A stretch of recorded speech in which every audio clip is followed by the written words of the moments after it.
Assalamualaikum warahmatullahi wabarakatuh. Alhamdulillah wassalatu wassalamu ala Rasulillah wa ala alihi wa sahbihi wa mawalah la haula wala quwata illa billah amma ba'du. Mari kita lanjutkan kajian kitab Fathul Muin bab puasa. Sekarang kita masuk ke fardunya puasa, yaitu niat ya dan hal-hal yang berkaitan dengan niat.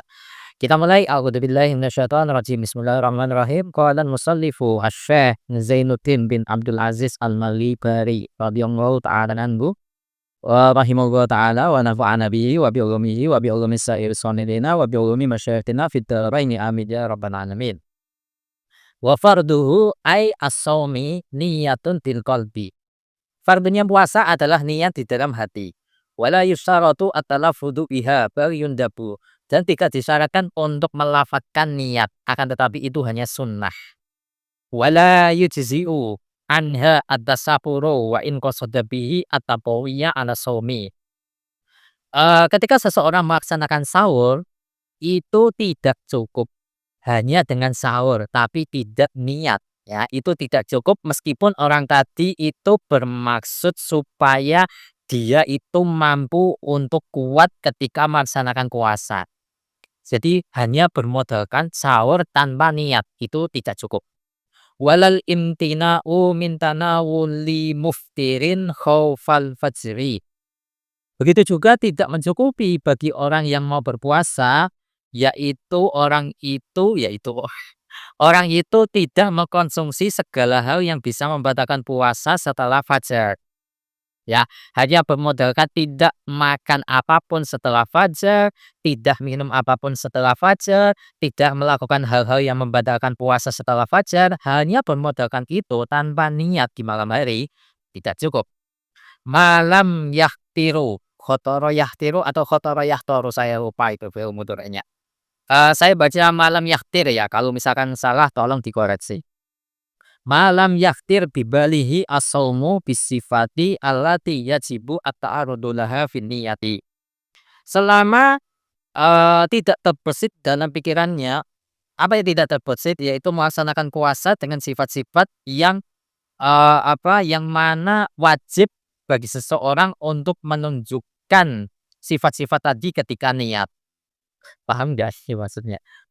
Nah, kemudian niat itu dilakukan likulli yaumin setiap hari.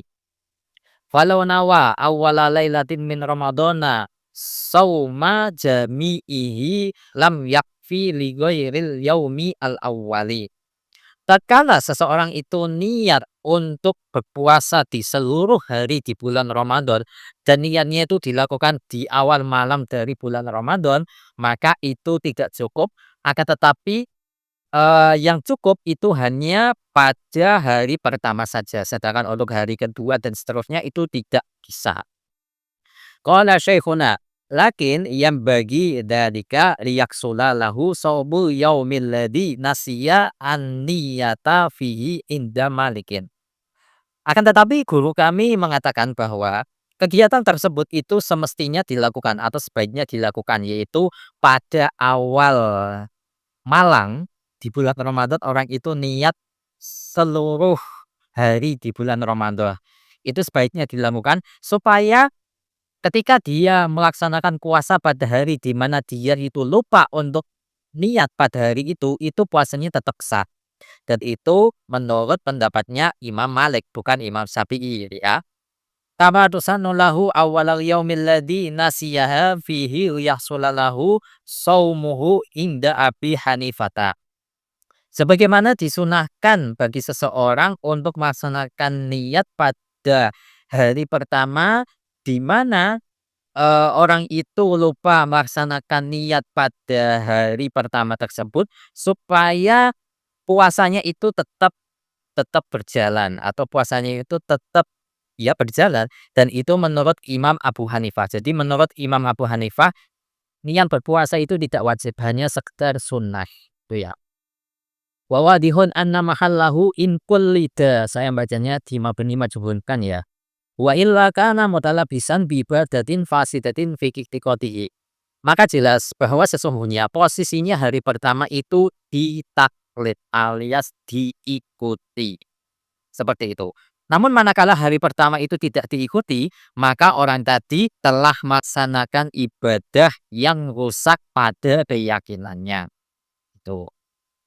Untuk penjelasan detailnya silakan kalian tanyakan ke ustadz kalian atau kiai kalian atau guru kalian mengenai redaksi gini ya. Kemudian wasyurita li fardihi ay as-saumi walau nadran aw kafaratan aw sauma istisqa'id amara bihi al-imamu tabyitun. Disyaratkan bagi puasa fardu, meskipun puasanya itu nada atau puasa itu kafarah atau puasa untuk minta hujan yang diperintahkan oleh imam atau pemimpin, apa yang disyaratkan yaitu tabyid, menginatkan niat. Itu bahasa Jawa ya. Jadi maksud dari tabyidun di sini adalah ai iqa'ud niyati lailan, yaitu melaksanakan niat pada malam hari. Ai fi ma baina ghurubi syamsi wa dulu'il fajri walau fi shaumil mumayyizi. Yaitu dilakukan pada waktu antara terbenamnya matahari dan antara munculnya fajar. Jadi antara kedua waktu itu. Meskipun itu pada puasanya orang yang bisa membedakan waktu. Bagi orang yang tahu, oh ini sudah mulai waktu eee, terbitnya fajar, ini sebentar lagi mau terbit fajar. Meskipun seperti itu tetap disyaratkan untuk tabyid ya. Qala syekhuna walau syakka hal waqa'at niyatuhu qabla al-fajri aw ba'dahu lam tasihha. Kemudian guru kami berkata, kalau seandainya orang tadi itu ragu apakah niatnya itu dilakukan sebelum fajar atau setelah fajar, maka jawabannya lam tasihha, tidak sah, alias niatnya itu dilakukan setelah fajar. Itu di annal asla adamu wuku'iha lailat. Dikarenakan asalnya atau ya pada dasarnya itu adalah tidak adanya niat yang dilakukan setelah malam hari. Idil aslu fi kulli hadisin taqdiruhu bi aqrabi zamanin. Oleh karena itu pada dasarnya pada setiap kejadian takdirannya setiap kejadian itu pada waktu yang paling dekat. Jadi niat antara malam hari sama, setelah fajar, maka yang dihitung adalah niat terjadi setelah fajar. Karena itu adalah waktu yang paling mendekati fajar. Kalau waktunya dilakukan sebelum fajar, itu kadang jauh. Bisa saja dilakukan ketika maghrib, jarak antara maghrib serta fajar kan jauh ya. Dilakukan setelah isya itu juga waktunya jauh, gitu. Bi khilafi ma law nawa summa syakka hal tana'a al-fajru am la. Nah, berbeda kasusnya kalau seandainya orang tadi itu niat kemudian dia itu ragu apakah sudah terbit fajar atau belum. Di annal asla adamu tulu'ihi. Karena pada dasarnya dalil asal itu menunjukkan tidak adanya terbitnya fajar alias belum terbit fajar. Lil asli al-madkuri aidon. Berdasarkan dalil pokok yang sudah disebutkan juga. Intaha, selesai. Tapi belum selesai ya, kita baca lanjutannya. Wala yubtinuha nahwu aqlin wa jima'in ba'daha wa qablan fajri. Kegiatan seperti makan dan jima yang mana itu dilakukan setelah orang tadi itu niat dan itu juga dilakukan sebelum waktu fajar, maka itu tidak membatalkan niat puasanya. Naam, ya. Lau qata'aha qablahu ihtajak ditajdidiha qat'an. Kalau seandainya orang tadi yang hendak melaksanakan puasa itu memutus niat sebelum fajar, maka orang tadi itu butuh untuk memperbarui niatnya secara pasti. Itu. Kemudian watakyinun. Syarat bagi puasa fardu yang nomor 2 adalah metakyin, memperjelas itu puasa apa. Liman wiyin fil fardi ka ramadhana au nadrit au kafaratin. Bagi orang yang niat untuk melaksanakan puasa fardu seperti ditakyin kau ini puasa Ramadan ya puasa Ramadan atau puasa nadar atau puasa kafarah ya.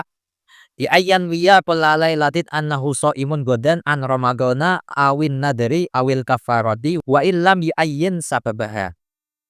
Kabarannya orang tadi itu niat di setiap malam bahwa sesungguhnya dia adalah orang yang berpuasa di hari besok untuk melaksanakan Ramadan atau nadar atau kafarah meskipun dia itu tidak mentakyin sebabnya apa. Sebab dia niat itu apa, tidak ditakyin itu tidak masalah. Yang penting ditakyin keterangan Ramadannya, atau nadarnya, atau kafarohnya. Falau nawa as-sauma an fardihi au fardi waktihi lam yakfi. Kalau seandainya orang tadi itu niat berpuasa karena fardunya puasa atau karena fardu waktu berpuasa, itu tidak cukup. Karena itu masih belum takyin, masih masih abu-abu, masih belum jelas. Naam, man alaihi qada'u ramadhanaini au nadrin au kaffaratin min jihatin mukhtalifatin lam yustarat at-tahyinu litihadil jinsi. Ya, bagi orang yang memiliki kewajiban untuk mengkodok 2 Ramadan atau mengkodok puasa nadar atau mengkodok puasa kafarah dari arah yang berbeda-beda, maka tidak disyaratkan bagi orang tadi untuk memperjelas atau mentakyin karena itu semua satu jenis. Puasa Ramadan, puasa nadar, puasa kafarah. Ya, itu kan sama-sama puasa fardu. Jadi kalau orang tadi itu memiliki utang puasa sebanyak itu, ya, maka tidak perlu ditakyin. Ini untuk mengkodok puasa Ramadan, yang ini untuk mengkodok puasa ini. Puasa nadar atau yang ini untuk menggodok puasa kafarah yang sisanya enggak, itu enggak perlu ya. Penjelasan saya seperti itu tapi bisa saja salah ya, karena saya juga masalah fikih itu enggak semendalam saya menguasai masalah nahwu shorof ya. Jadi kalau misalkan ada penjelasan yang kurang tepat silahkan konsultasikan ke guru atau kiai kalian. Seperti itu kurang lebihnya, wallahu a'lam bishawab. Semoga ini bermanfaat untuk kalian dan insya Allah untuk materi berikutnya akan kita lanjutkan di kesempatan selanjutnya. Wassalamualaikum warahmatullahi wabarakatuh.